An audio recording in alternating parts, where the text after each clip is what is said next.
الحمد لله الذي لا إله إلا هو له الحمد في الدنيا والآخرة وله الحكم وإليه ترجعون، والصلاة والسلام على محمد أفضل الرسل والنبيين وعلى صحابته الغر المحجلين وعلى من تبعهم واقتفى أثرهم إلى يوم الدين، أما بعد۔ محترم صدر مجلس، معزز علماء کرام اور قابل قدر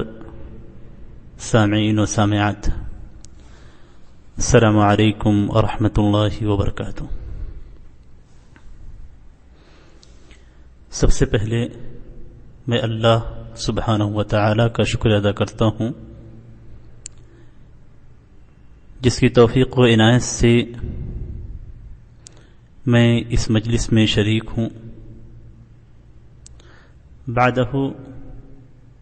میں شکر گزار ہوں اس مجلس کے انعقاد کے لیے جد و جہد کرنے والی شخصیت اور اس پروگرام کو نظم و ترتیب دینے والی شخصیت فضیلۃ الشیخ عبدالسلام صلاح الدین المدنی حفظہ اللہ، جن کی کوششوں کا نتیجہ ہے کہ ہم اور آپ پہ اس ورچوئل کانفرنس میں روبرو ہوئے۔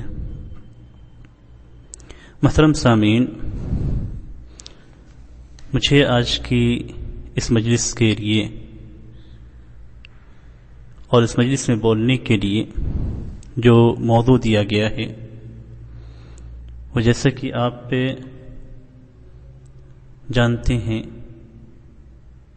کہ وہ مال جن میں زکوٰۃ واجب ہوتی ہے۔ شریعت اسلامیہ کے اندر جب ہم غور و خوض کرتے ہیں اور شرعی نصوص کا مطالعہ کرتے ہیں تو ہمارے سامنے یہ بات آتی ہے کہ کچھ اموال ایسے ہیں جن میں زکوٰۃ واجب ہوتی ہے اور کچھ اموال ایسے ہیں جن میں زکوٰۃ واجب نہیں ہوتی، اور اصناف کے اعتبار سے اگر ہم اس کو تقسیم کرتے ہیں تو ہمیں ملتا ہے کہ کچھ اصناف ایسے ہیں جو چوپاؤں سے متعلق ہیں، کچھ اموال ایسے ہیں جو سونا چاندی اور کرنسی سے متعلق ہیں، اور کچھ اصناف ایسے ہیں جو تجارت اور تجارتی سامان سے متعلق ہیں، اور کچھ اصناف ایسے ہیں جو زمین سے نکلنے والے اناج، گلوں اور پھلوں سے متعلق ہیں۔ اسی ترتیب کے اعتبار سے، اسی اصناف کے اعتبار سے آپ لوگوں کے سامنے مختلف چیزوں کو بیان کیا جائے گا، اور بالخصوص سے ان چیزوں کو بیان کیا جائے گا جن میں زکوٰۃ واجب ہوتی ہے۔ چوپاؤں کے اندر جانوروں میں جن جانوروں میں زکوٰۃ واجب ہوتی ہے اور جس کے تعلق سے نصوص شرعیہ وارد ہیں، ان میں اونٹ، گائے اور بکریاں، اور بکریوں کے نسل سے دمبے، بھیڑ وغیرہ بھی ہیں اور عام بکریاں بھی ہیں۔ انہیں بہیمۃ الانعام کے نام سے جانا جاتا ہے، اور انہیں بہیمۃ الانعام اس لیے کہا جاتا ہے کہ یہ بول نہیں سکتے۔ یہ وہ چیزیں ہیں جن میں زکوٰۃ واجب ہوتی ہیں، اور اس میں علماء کرام کے درمیان کسی قسم کا کوئی اختلاف نہیں ہے۔ جانوروں میں بعض جانور ایسے ہیں جن کے بارے میں علماء کرام کے درمیان اختلاف ہے، جیسے کہ ہمارے ملک کے اندر پائے جانے والی بھینس۔ بعض علماء کرام اسے بقر کے نوع میں سے مانتے ہیں اور اس وجہ سے اس پہ زکوٰۃ واجب قرار دیتے ہیں، جبکہ دیگر علماء کرام ایک اشتباہ کی وجہ سے، لغوی اشتباہ کی وجہ سے، اس میں زکوٰۃ کی ادائیگی کو احتیاطی پہلو قرار دیتے ہیں، اور ان کے نزدیک اس میں زکوٰۃ دینا احتیاطی پہلو ہے، احتیاطاً زکوٰۃ ادا کرنی چاہیے۔ اور تاکہ اگر زکوٰۃ حقیقت میں اس میں واجب ہو تو انسان اس ذمے سے بری ہو جائے، اور اگر نہیں ہے تو یہ عام صدقات میں سے شمار کی جائے گی۔ جبکہ دیگر علماء کرام چونکہ نص کے اندر الابل والبقر والغنم یہ 3 اقسام ذکر کی گئی ہیں، تو انہی 3 اقسام میں زکوٰۃ کو واجب قرار دیتے ہیں۔ تو یہ اس کے علاوہ جتنے جانور ہیں ان جانوروں میں زکوٰۃ واجب نہیں ہوتی۔ بہیمۃ الانعام میں زکوٰۃ کے لیے 2 شرطیں رکھی گئی ہیں۔ پہلی شرط یہ ہے کہ ان جانوروں کا اکثر چارہ کھیتوں سے اور دوسری چیزوں سے ہوتا ہو، یعنی یہ جانور چھوڑ دیے جاتے ہوں اور اپنے چارے اپنے حساب سے یہ تناول کرتے ہوں، اور مالک اپنے خرچ سے ان کے چاروں کا انتظام نہ کرتا ہوں۔ اور اس سلسلے میں علماء کرام نے جو بات ذکر کی ہے وہ یہ کہ اس سال کے اکثر حصے کا اعتبار کیا جائے گا کہ اگر اکثر حصہ اگر یہ چرنے والے جانور کھیتوں سے اور بیابان سے، باغیچوں سے، یا آپ یہ کہیں کہ جنگلوں سے حاصل کرتے ہیں تو ایسی صورت میں ان کی زکوٰۃ ادا کی جائے گی۔ لیکن اگر اکثر سال یا اکثر غذا اور چارے کا انتظام مالک اپنے پیسوں سے کرتا ہے تو ایسی صورت میں اس میں زکوٰۃ واجب نہیں ہوگی۔ دوسری جو شرط لگائی جاتی ہے وہ یہ کہ ان جانوروں کا نصاب کو پہنچ جانا اور حولان حول ہو جانا۔ نصاب کی تفصیل آپ کو مطولات میں اور فقہی کتابوں میں آپ کو مل جائے گی، اس کی تفسیر اگر بیان کرنے لگیں تو وقت بہت زیادہ نکل جائے گا۔ اب ہم منتقل ہوتے ہیں دوسرے صنف کی جانب جس میں زکوٰۃ واجب ہوتی ہے۔ دوسری صنف ہے سونا چاندی اور جو چیزیں ان کے قائم مقام ہیں، یعنی آج کے زمانے میں مختلف ملکوں کی کرنسیاں جس کا رواج ہے، اور لوگ اپنے معاملات، لین دین کے معاملات اسی کے ذریعے سے طے کرتے ہیں، چاہے یہ کرنسی کی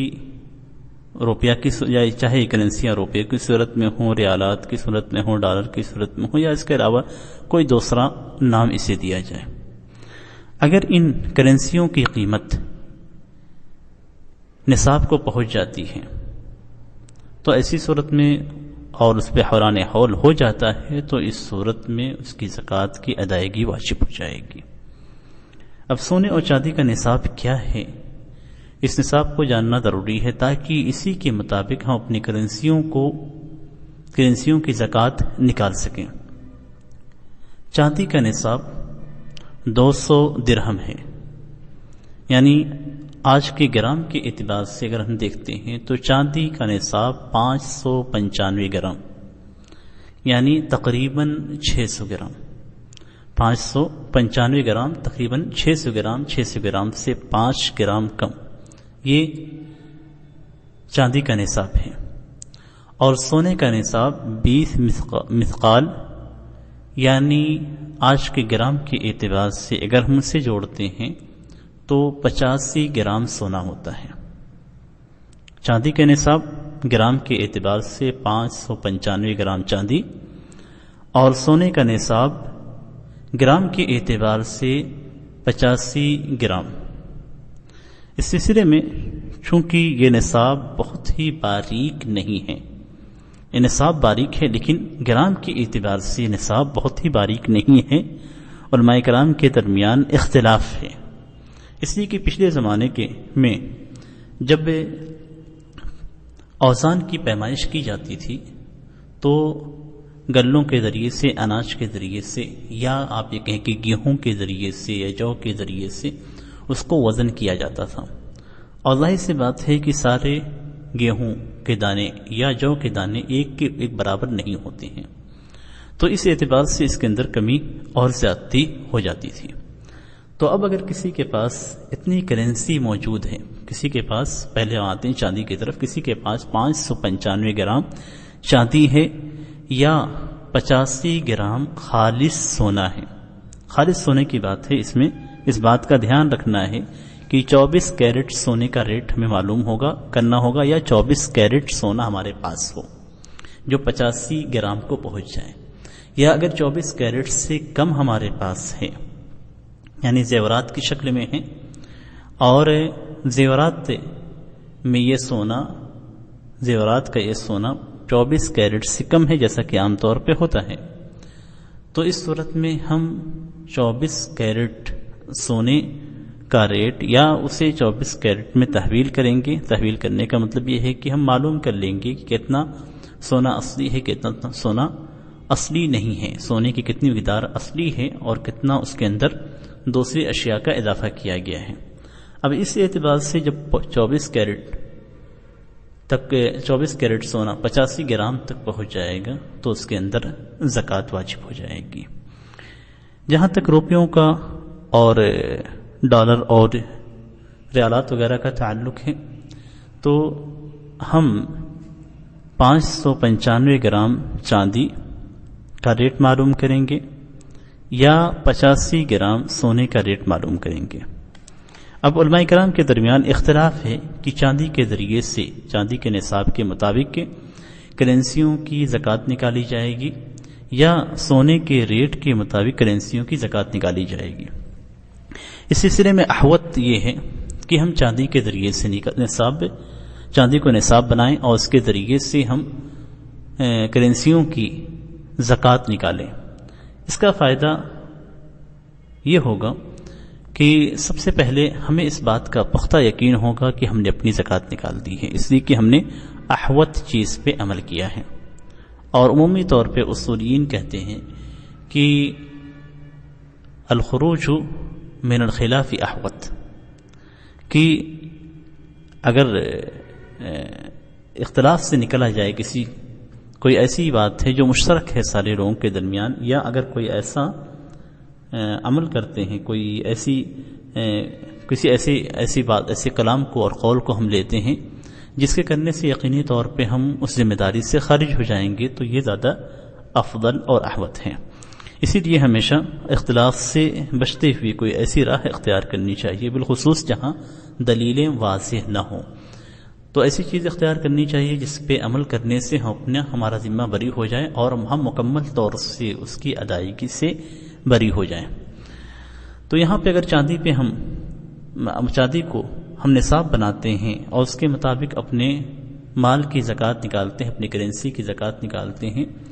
تو اپنے روپے اور ریالات کی زکوٰۃ نکالتے ہیں، تو ہم یقینی طور پہ ہم نے زکوٰۃ ادا کر دیا اور ہمیں کسی بھی قسم کا کوئی شک نہیں ہوگا۔ اسی لیے اس پہ عمل کرنا احوط ہے۔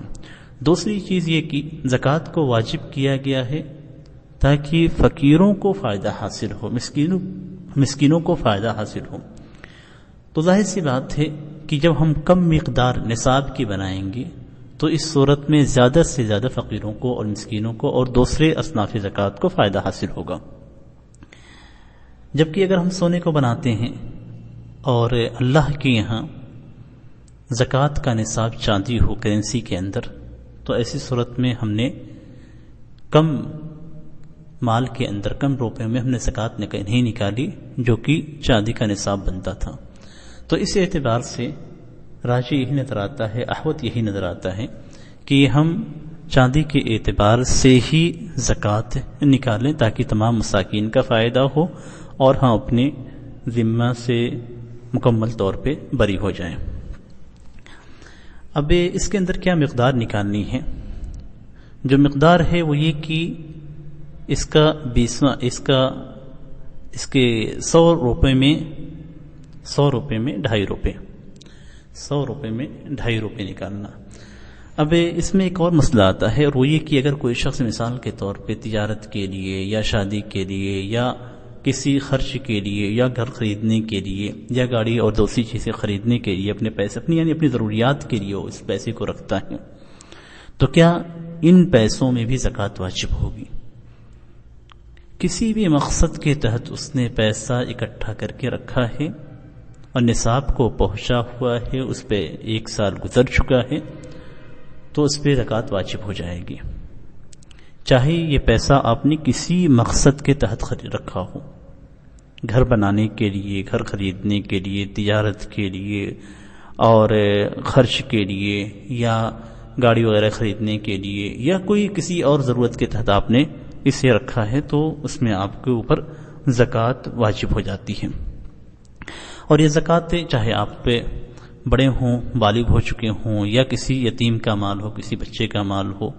کسی کا بھی مال ہو، سارے اموال پہ زکوٰۃ واجب ہوتی ہے، اور یہی اس سلسلے میں راجح قول ہے۔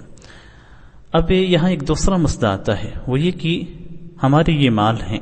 ہمارا یہ مال ہے اور اس مال میں فائدہ ہو رہا ہے یا اس مال میں اضافہ ہو رہا ہے، تو اضافے کی زکوٰۃ کس طریقے سے نکالی جائے گی؟ اضافے کی زکوٰۃ بھی جو رأس المال ہے، یعنی جو نصاب کو پہنچا ہوا ہے، اسی کے ساتھ ملا کر زکوٰۃ نکالی جائے گی، چاہے آپ کے اس فائدے اور اضافے پہ 1 سال کی مدت گزری ہو یا نہ گزری ہو۔ مثال کے طور پہ وہ افراد جو ڈیوٹی انجام دیتے ہیں، وہ افراد جن کی ہر مہینے تنخواہ آتی ہے اور ان کے پاس مثال کے طور پہ اتنے پیسے پہلے سے موجود ہیں، رمضان کے شروع میں لے لیں ہم، رمضان کی ابتدا میں ان کے پاس مثال کے طور پہ اتنے پیسے ہیں جن میں زکوٰۃ واجب ہوتی ہے۔ اب نصاب کو پہنچا ہوا مال ان کے پاس ہے اور اگلے رمضان کے آنے تک درمیان میں ان کو 12 مہینے کی سیلری ملے گی۔ اب اس سیلری سے ظاہر سی بات ہے ان کی اس رقم کے اندر جو جن میں زکوٰۃ واجب ہوئی تھی اضافہ ہو گیا، تو اب کیا یہ لوگ ہر مہینے کی زکوٰۃ الگ الگ نکالیں گے، یا ایسا کریں گے کہ اس اضافے کو بھی اسی رأس المال کے ساتھ ملا کر رمضان کا وقت آنے پہ، یعنی 1 سال مکمل ہونے پہ زکوٰۃ ادا کریں گے؟ ان کے لیے احوط اور اسہل یہی ہے کہ ہر مہینے کی زکوٰۃ کو اصل زکوٰۃ کے، ہر مہینے کی رقم کو، اضافے کو اصل زکوٰۃ کے ساتھ، اصل مال کے ساتھ ملا لیں، اور جب 1 سال مکمل ہو جائے اس وقت ان تمام مال کی، جو اصل مال ہے اور جو اضافہ ہے، دونوں کو ملاتے ہوئے زکوٰۃ دے دیں۔ اب اس کے اندر ایک اور مسئلہ آتا ہے، اور وہ یہ کہ کچھ پیسے ہیں، مثال کے طور پہ میں نے کسی شخص کو قرض دیا تھا، اب یہ قرض ظاہر سی بات ہے ابھی تک ادا نہیں ہوئے، حالانکہ میرا ہی مال تھا، میرا ہی پیسہ تھا جو میں نے قرض کے طور پہ دیا تھا، چاہے قرض آپ کو جو ہے یعنی پیسوں کی شکل میں ہو، یا تجارت میں دیا گیا مال ہو، یا ایسا ہو کہ آپ کسی چیز کو کرائے پہ اٹھائے ہوئے ہیں، اس کا کرایہ کسی کے ذمہ باقی ہے، تو اب اس کا حساب کس طریقے سے کیا جائے گا؟ ان قروض کو دیکھا جائے گا۔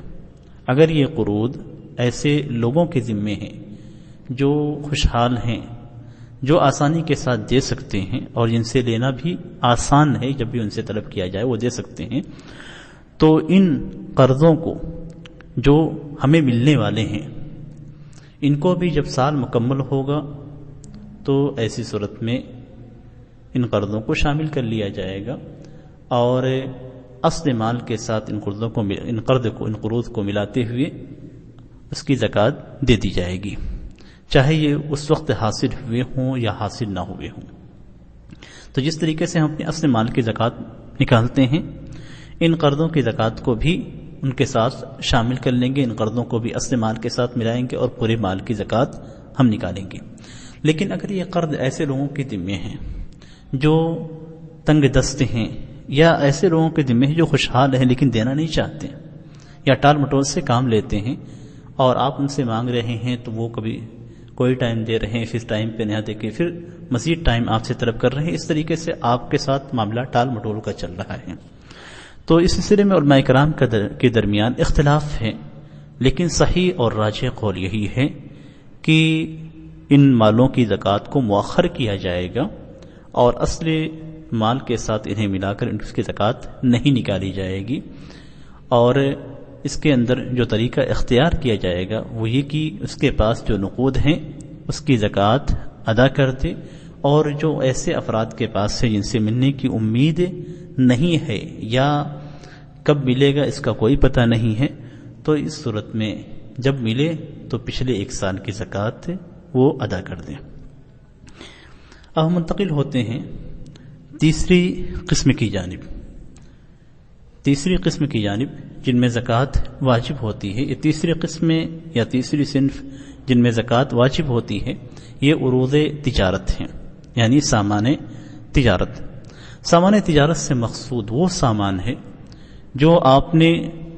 بیچنے کے لیے اپنی دکان میں یا اپنے گودام میں رکھا ہے، اور اس سے مقصود آپ کا یہ ہے کہ اس سے اس کو بیچ کر نفع حاصل کیا جائے۔ جیسے مثال کے طور پہ آپ کے پاس کپڑے کاروبار ہے، تو کپڑے جو آپ کی دکان کے اندر ہیں یا آپ کے گودام کے اندر ہیں۔ آپ کے پاس گاڑیوں کاروبار ہے، تو جو گاڑیاں آپ کی دکان پہ کھڑی ہیں اور جنہیں آپ بیچنا چاہتے ہیں، وہ سامان تجارت ہیں۔ اسی طریقے سے کوئی بھی چیز، حتیٰ کہ عمارت اور زمین جو آپ نے بیچنے کے لیے رکھی ہوئی ہے، یہ عمارت اور زمین جنہیں آپ نے تجارت کی غرض سے رکھا ہوا ہے، یہ بھی سامان تجارت ہیں۔ غرض کوئی بھی چیز، چاہے وہ پہننے اوڑھنے کی ہو، چاہے وہ گاڑیوں کی شکل میں ہو، چاہے وہ گاڑیوں کے پارٹس کی شکل میں ہو، چاہے عمارت کی شکل میں ہو، چاہے زمین کی شکل میں ہو، چاہے کھانے پینے کی اشیاء کی شکل میں ہو، چاہے دواؤں کی شکل میں ہو، چاہے گھر بنانے کے مٹیریل کی شکل میں ہو، چاہے مکتبات میں تجارتی کتابیں جو بیچنے کے لیے رکھی جاتی ہیں وہ ہوں، یہ ساری چیزیں ایسی ہیں کہ ان پہ جب سال گزر جائے گا تو ایسی صورت میں ان کی زکوٰۃ نکالی جائے گی۔ اور زکوٰۃ نکالنے کا طریقہ یہ ہوگا کہ آپ کے پاس جو سامان ہے، اس سامان کو ایک ایک کر کے، چاہے وہ چھوٹے ہوں یا بڑے ہوں، سارے سامان کی آپ قیمت نکالیں گے۔ جس وقت سال مکمل ہو جائے گا، اس وقت اس کی جو قیمت ہے، اس قیمت کو آپ نکالیں گے، اور اس قیمت کا اعتبار نہیں کیا جائے گا جس قیمت سے آپ نے خریدا تھا۔ چاہے آپ نے کم قیمت میں خریدا ہو یا زیادہ قیمت میں خریدا ہو، اس کا کوئی اعتبار نہیں ہے۔ اعتبار اس وقت کا ہوگا، اس وقت کی اس چیز کی قیمت کا جو آپ کے دکان کے اندر موجود ہے، جس سے قیمت میں آپ اسے بیچتے ہیں۔ بسا اوقات ایسا ہوتا ہے کہ ہم لین دین کے اندر کچھ پیسے کم کر دیتے ہیں، لیکن ہمارے سامنے کم از کم ایک لمٹ تو ہوتی ہے کہ ہم اس سے لمٹ سے نیچے نہیں بیچیں گے۔ تو عمومی طور پہ جس طریقے سے بیچا جاتا ہے وہ حساب لگایا جائے گا، اور اسی کے حساب سے اس مال کی، ان سامانوں کی زکوٰۃ ادا کی جائے گی جو سامان وہاں پہ موجود ہیں۔ اب اس سلسلے میں چاہے جو بھی سامان ہو، اس سامان کی اس کی نوعیت نہیں دیکھی جائے گی کہ یہ سامان گلہ ہے، جلد خراب ہونے والا ہے، یا سامان تجارت میں مثال کے طور پہ پارٹس سے ہیں اور پارٹس بہت دنوں تک رہتے ہیں، تو یہ ساری چیزیں نہیں دیکھی جائیں گی۔ اس میں جو چیز دیکھی جائے گی وہ یہ کہ آپ نے جو سامان دکان کے اندر رکھا ہے اس پہ ایک سال گزر چکا ہے، وہ سامان نصاب کو پہنچا ہوا ہے، اور نصاب پچھلے قسم میں بیان کیا گیا، وہ نصاب کو پہنچا ہوا ہے۔ اور تیسری چیز جو دیکھی جائے گی وہ یہ کہ اس کی قیمت فروخت کیا ہے۔ اس قیمت فروخت کا اعتبار کرتے ہوئے ایک ایک سامان کے بارے میں نوٹ کیا جائے گا، اور نوٹ کرنے کے بعد اس کی اجمالی قیمت نکالی جائے گی، اور اس قیمت کے اعتبار سے زکوٰۃ ادا کی جائے گی۔ اس سلسلے میں ایک بات مزید قابل بیان ہے، اور وہ یہ کہ بسا اوقات بعض سے افراد ناسمجھی کی وجہ سے ان چیزوں پہ بھی زکوٰۃ واجب قرار دیتے ہیں جو سامان تجارت حقیقت میں نہیں ہے۔ یعنی مثال کے طور پہ دکان پہ ہم نے کباڑ تیار کروایا، یا اسی طریقے سے الماری اور دیگر ڈیکوریشن پہ ہم نے بہت سارے پیسے خرچ کیے، یا ہم نے سامان کے نقل و حمل کے لیے گاڑیاں خریدی، تو یہ گاڑیاں، یہ ڈیکوریشن اور یہ سامان جو بیچنے کے لیے نہیں ہے، جو حقیقت میں بیچنے کے لیے نہیں ہے، بلکہ ان چیزوں کے بیچنے میں تعاون کے طور پہ ہم اسے استعمال کرتے ہیں۔ یا آپ یہ کہیے مثال کے طور پہ کپڑے کا کارخانہ کسی کے پاس ہے، اور اس کے پاس بہت سارے مشینیاں ہیں، مشینیں بہت ساری ہیں، اور یہ مشینیں کروڑوں میں ہیں، تو ان مشینوں پہ زکوٰۃ نہیں ہے، ان مشینوں پہ زکوٰۃ نہیں ہے، ان گاڑیوں کو پہ زکوٰۃ نہیں ہے جن کو ہم نقل و حمل کے لیے استعمال کرتے ہیں۔ زکوٰۃ صرف انہی چیزوں پہ ہے جن کی ہم تجارت کرتے ہیں۔ ظاہر سی بات ہے ہم ان مشینوں کی تجارت نہیں کر رہے ہیں، اسی طریقے سے ہم ان گاڑیوں کی تجارت نہیں کر رہے ہیں، بلکہ ان کو ہم استعمال کر رہے ہیں اپنے تجارتی اغراض کے لیے، اپنے تجارتی مقاصد کے لیے، تو ان چیزوں پہ زکوٰۃ نہیں ہے۔ اسی طریقے سے اس کے ساتھ ساتھ ایک معاملہ اور آتا ہے کرائے کا، اس لیے کہ ہم دوسری جانب جو ہے یہ کہتے ہیں کہ اگر ہم نے بلڈنگ کو فروخت کرنے کے لیے رکھا ہے تو ایسی صورت میں اس کے اوپر زکوٰۃ واجب ہوتی ہے۔ تو وہیں ایک دوسری صورت پیش آتی ہے، اور وہ یہ کہ اگر بلڈنگ کو ہم نے کرائے پہ اٹھا رکھا ہے اور کرایہ ہم اس سے وصول کر رہے ہیں، تو اس صورت میں کرایہ اگر کرائے پہ حولان حول ہو جاتا ہے اور نصاب کو پہنچا ہوا ہے تو اس پہ زکوٰۃ واجب ہوگی، ورنہ اس عمارت پہ زکوٰۃ واجب نہیں ہوگی، یا اس سے فلیٹ پہ زکوٰۃ واجب نہیں ہوگی جسے ہم نے کرائے پہ اٹھا رکھا ہے، کرائے پہ کسی کرایہ دار کو دے رکھا ہے، تو اس پہ زکوٰۃ نہیں ہوگی، اس لیے کہ صرف سامان تجارت میں جسے ہم بیچ رہے ہیں یا جس کے ہم بیچنے کا ارادہ رکھتے ہیں، صرف انہی پہ زکوٰۃ واجب ہوتی ہے، سامان تجارت پہ، اور ان چیزوں پہ جنہیں ہم استعمال کرتے ہیں گھر کے اندر، یا ان چیزوں کو جنہیں ہم کرائے پہ دیتے ہیں، ان کے کرائے پر اگر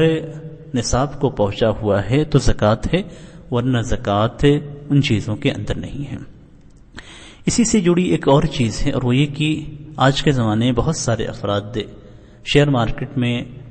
پیسے لگائے ہوتے ہیں، تو اگر یہ کمپنیاں جن میں انہوں نے پیسے لگا رکھے ہیں، یہ ایسی کمپنیاں ہیں جو کسی چیز کا پروڈکٹ کرتی ہیں، یا ایسی کمپنیاں ہیں جو ٹرانسپورٹ کی ہیں، یا اسی طریقے سے بجلی کی ہیں یا سیمنٹ کی ہیں، تو ان چیزوں، ان کمپنیوں میں جو ہم نے پیسے لگا رکھے ہیں، ان میں کب زکوٰۃ واجب ہوتی ہے؟ اگر کمپنی اس کی اپنے سارے سامانوں کی، اپنے سارے ہم یہ کہہ سکتے ہیں کہ اگر مثال کے طور پہ سیمنٹ کی ہے تو سیمنٹ کی ساری چیزوں پہ جو اس کے پاس اسٹور میں رکھا ہوا ہے، اس کی زکوٰۃ اگر کمپنی ادا کرتی ہے تو کوئی حرج کی بات نہیں ہے، اس لیے کہ کمپنی اپنے سامان تجارت کی زکوٰۃ ادا کر رہی ہے۔ لیکن اگر پروڈکٹ یعنی وہاں سے پروڈکٹ ہوتا ہے اور بیچا جاتا ہے اور اسٹور نہیں ہے، اور آپ کو منافع پہنچا دیا جاتا ہے بیچنے کے بعد، تو جو منافع ہے اس منافع پہ آپ کی زکوٰۃ واجب ہوگی۔ اسی طریقے سے جو پیسے آپ نے لگائے ہیں، یہ پیسے اگر فیکٹری کے سامان پہ لگے ہوئے ہیں تو اس پہ زکوٰۃ واجب نہیں ہوگی، لیکن اگر یہ ایسی جگہوں پہ لگائے گئے ہیں جو فیکٹری کے سامانوں پہ نہیں لگے ہوئے ہیں اور اسٹور کی زکوٰۃ نہیں دی جاتی ہے، تو آپ کو معلوم کرنا ہوگا کہ اسٹور میں آپ کا حصہ کتنا ہے اور اس کی بھی زکوٰۃ آپ کو ادا کرنی ہوگی۔ لیکن اگر یہ مثال کے طور پہ آپ نے اپنا شیئر لگایا ہوا ہے کسی ایسی کمپنی میں جو زمینوں کا کاروبار کرتی ہے، تو اس صورت میں زمین چونکہ سامان تجارت ہے، یہی اصلی کہنے کا مقصد ہے کہ زمین چونکہ سامان تجارت ہے، اس لیے سامان تجارت ہونے کے ناطے ان زمینوں پہ بھی زکوٰۃ واجب ہوگی، اور جو منافع آپ کو مل رہے ہیں یہ منافع بھی آپ کے اصل مال کے ساتھ مل کر ان کی بھی زکوٰۃ آپ کو ادا کرنی ہوگی۔ اس سلسلے میں جو آخری چیز ہے وہ یہ کہ زمین سے نکلنے والی چیزیں، زمین سے اگنے والی چیزوں پہ زکوٰۃ ہے، لیکن زکوٰۃ ان میں سے کن چیزوں پہ ہے، کن چیزوں پہ نہیں ہے، اس سلسلے میں علماء کرام کے درمیان اختلاف ہے۔ بعض علماء کرام یہ کہتے ہیں کہ زمین سے جو بھی چیز نکلتی ہے، یعنی زمین سے جو بھی چیز پیدا ہوتی ہے اس میں زکوٰۃ واجب ہوتی ہے، اور یہ امام ابو حنیفہ رحمہ اللہ کی رائے ہے کہ زمین سے جو چیزیں نکلتی ہیں چاہے وہ تھوڑی ہوں زیادہ ہوں، ان میں کوئی بھی چیز ہو ان میں زکوٰۃ واجب ہوتی ہے۔ انہوں نے چند چیزوں کو صرف مستثنیٰ قرار دیا ہے اور باقی تمام چیزوں کے اندر انہوں نے زکوٰۃ واجب قرار دی ہے، جبکہ جمہور علماء کرام کا موقف اس سلسلے میں درست ہے۔ ان کا یہ کہنا ہے کہ وہ چیزیں جو کھانے کی چیزیں ہیں، غذائی، جن کے اندر غذائیت پائی جاتی ہے، وہ چیزیں اور وہ چیزیں جنہیں ہم جمع کر سکتے ہیں، اسٹور کر سکتے ہیں اور وہ خراب نہیں ہوتی، جیسے مثال کے طور پہ اناج، گیہوں، چاول، یہ چیزیں ہم ایک لمبی مدت تک ان کو اسٹور کر سکتے ہیں بلا کسی بلا کسی دوسری چیز کی مدد لیے ہوئے. یعنی آج کے زمانے میں ہم بہت ساری چیزوں کو ایک لمبی مدت تک اسٹور کر سکتے ہیں، لیکن اس کے لیے ہم فریزر کا سہارا لیتے ہیں، دوسری چیزوں کا سہارا لیتے ہیں جس کے ذریعے سے ہم محفوظ کرتے ہیں. لیکن وہ چیزیں جو قدرتی طور پہ ہم محفوظ کر سکتے ہیں اور اس میں ہمیں کسی خرچ کی ضرورت نہیں ہے، ہم آسانی کے ساتھ انہیں جمع کر سکتے ہیں، انہیں اسٹور کر سکتے ہیں اور ہمیں کسی مزید چیز کی ضرورت پیش نہیں آئے گی. تو ان چیزوں کے لیے جمہور علماء کرام کے درمیان بھی اختلاف ہے کہ کن چیزوں کو جمع کیا جائے، کن چیزوں میں زکوٰۃ واجب ہوگی اور کن چیزوں میں زکوٰۃ واجب نہیں ہوگی. لیکن اس میں جو چیز راجح نظر آتی ہے وہ یہ کہ اگر یہ چیزیں ایسی ہیں جو غذائیت، جن کے اندر غذائیت پائی جاتی ہے، جو غذا ہیں اور جنہیں اسٹور کیا جا سکتا ہے اور جنہیں وزن کیا جا سکتا ہے، یعنی آپ یہ کہہ سکتے ہیں ناپا جا سکتا ہے، جیسا کہ پچھلے زمانے کے اندر سا اور مد چلتا تھا، تو ان چیزوں میں زکوٰۃ واجب ہو جاتی ہے. جیسے مثال کے طور پہ گیہوں ہے، چاول ہے اور جو ہے، دال ہے، یہ چیزیں ایسی ہیں جو آپ اسٹور کر سکتے ہیں اور یہ کھانے والی چیزیں ہیں. تو ہر کھانے والی چیز جسے اسٹور کیا جا سکتا ہے اور کسی پیمانے میں رکھ کے اس کو ناپا جا سکتا ہے تو اس میں زکوٰۃ واجب ہو جائے گی. سبزیوں کے اندر زکوٰۃ نہیں ہے، پھلوں کے اندر زکوٰۃ نہیں ہے. اسی طریقے سے شہد کے تعلق سے علماء کرام کے درمیان اختلاف ہے کہ اس کے اندر زکوٰۃ ہے یا زکوٰۃ نہیں ہے. تو یہ چیزیں ایسی ہیں جو زکوٰۃ سے متعلق تھی. اب یہ جو چیزیں آپ لوگوں کے سامنے پیش کی گئی ہیں یہ وہ چیزیں ہیں جن کے اندر شریعت نے زکوٰۃ واجب کی ہے اور انہی چیزوں کے اندر زکوٰۃ واجب ہوتی ہے. اس کی تفاصیل بہت طویل ہے، ورنہ اس مجلس کے اندر آپ لوگوں کے سامنے پیش کی جاتی. اللہ تبارک تعالیٰ سے دعا ہے کہ اللہ تبارک تعالیٰ ہمیں اور آپ کو دین کی سمجھ عطا فرمائے اور جو زکوٰۃ ہمارے اوپر واجب ہوتے ہیں ان زکوٰۃ کی ادائیگی کی توفیق عنایت فرمائے. آمین. وصلی اللہ علی نبینا محمد وعلی آلہ وصحبہ وسلم. والسلام علیکم ورحمۃ اللہ وبرکاتہ.